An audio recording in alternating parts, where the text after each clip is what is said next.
Bismillahirrahmanirrahim. Assalamualaikum warahmatullahi wabarakatuh. Perkenalkan, saya Armi dari jurusan Tarbiyah dan Keguruan, Prodi Pendidikan Agama Islam.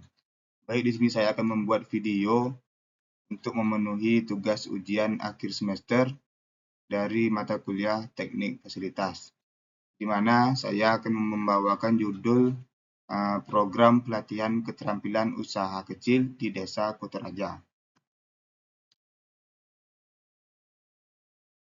Latar belakangnya ialah mendukung inovasi. Melalui pelatihan, para peserta dapat memahami praktek terbaru dalam bisnis dan teknologi.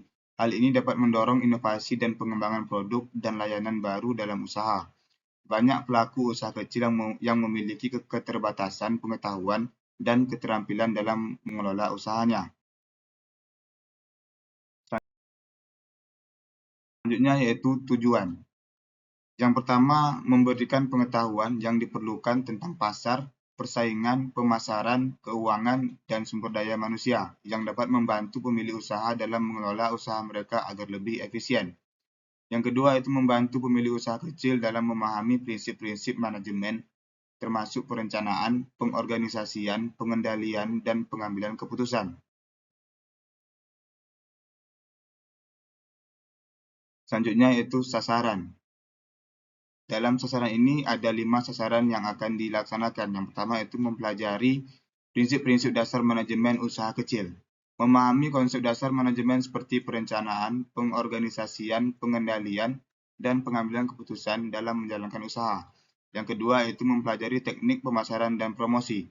Mempelajari strategi pemasaran yang efektif untuk menjangkau pelanggan dan meningkatkan penjualan produk atau jasa. Yang ketiga itu mempelajari teknik keuangan dan akuntansi. Mempelajari cara mengelola keuangan usaha dengan baik, seperti pencatatan keuangan, analisis keuangan, dan perpajakan. Yang keempat itu mempelajari teknik produksi dan operasi. Meningkatkan efisiensi dan efektivitas proses produksi dan operasi usaha. Yang kelima itu mempelajari perkembangan teknologi dalam bisnis. Memahami perkembangan teknologi yang dapat diterapkan dalam usaha kecil untuk meningkatkan produktivitas dan daya saing. Selanjutnya ialah program pelatihan keterampilan usaha kecil. Yang pertama yaitu pelatihan manajemen usaha, meliputi topik seperti perencanaan bisnis, keuangan usaha, pemasaran, dan sumber daya manusia. Yang kedua itu pelatihan marketing dan promosi, meliputi topik strategi marketing, branding, digital marketing, dan teknik penjualan. Yang ketiga itu pelatihan keuangan dan akuntansi, meliputi topik seperti pencatatan keuangan, analisis keuangan, dan perpajakan usaha. Yang keempat yaitu pelatihan teknik informasi dan komunikasi, meliputi topik seperti penggunaan internet untuk bisnis, e-commerce, dan media sosial.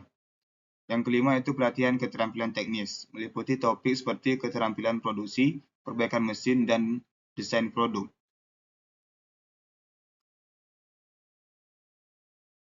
Selanjutnya ialah tabel program kerja yang akan dilaksanakan pada keterampilan usaha kecil. Yang pertama, pada hari pertama ialah musyawarah rancangan untuk pelaksanaan kegiatan pelatihan. Hari kedua hingga hari kelima, pembuatan proposal untuk pendanaan kegiatan pelatihan. Hari ke-6 hingga hari ke-8 ialah penyebaran proposal. Hari ke-9 sampai dengan hari ke-12 ialah pembuatan undangan sekaligus penyebaran undangan untuk menghadiri kegiatan pelatihan. Hari ke-13 hingga hari ke-15 ialah pengalokasian dana untuk kegiatan pelatihan. Hari ke-16 hingga hari ke-18 ialah survei lapangan ke tempat-tempat yang akan dijadikan objek sasaran kegiatan pelatihan. Hari ke-19 hingga hari ke-20 ialah persiapan untuk pelaksanaan kegiatan pelatihan. Hari ke-21 ialah pelaksanaan kegiatan pelatihan. Hari ke-22 hingga hari ke-23 ialah mengunjungi kembali tempat-tempat yang sudah dijadikan objek sasaran kegiatan pelatihan untuk diberikan arahan lebih lanjut. Selanjutnya, hari ke-24 hingga hari ke-30 ialah pemantauan untuk mengetahui hasil setelah diadakannya kegiatan pelatihan sekaligus untuk dijadikan perbandingan. Selanjutnya ialah analisis SWOT, pelatihan keterampilan usaha kecil di Desa Kotoraja melalui media sosial. Yang pertama ialah kekuatan. Jangkauan luas, media sosial memiliki jangkauan yang luas dan dapat menjangkau para pelaku usaha kecil di berbagai wilayah. Informasi dan edukasi. Media sosial dapat digunakan untuk menyebarkan informasi dan edukasi tentang berbagai topik terkait keterampilan usaha kecil. Pemasaran dan promosi. Media sosial dapat digunakan untuk memasarkan program pelatihan dan mempromosikan usaha kecil yang telah mengikuti pelatihan.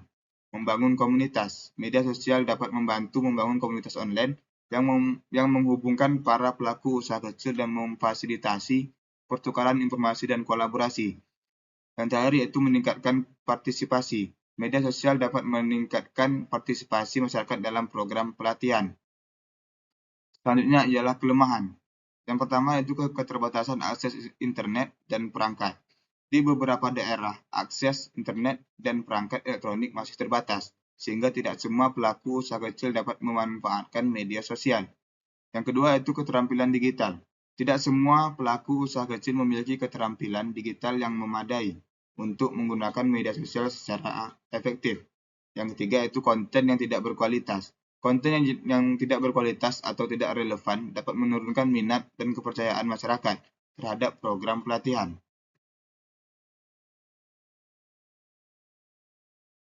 Selanjutnya yaitu peluang.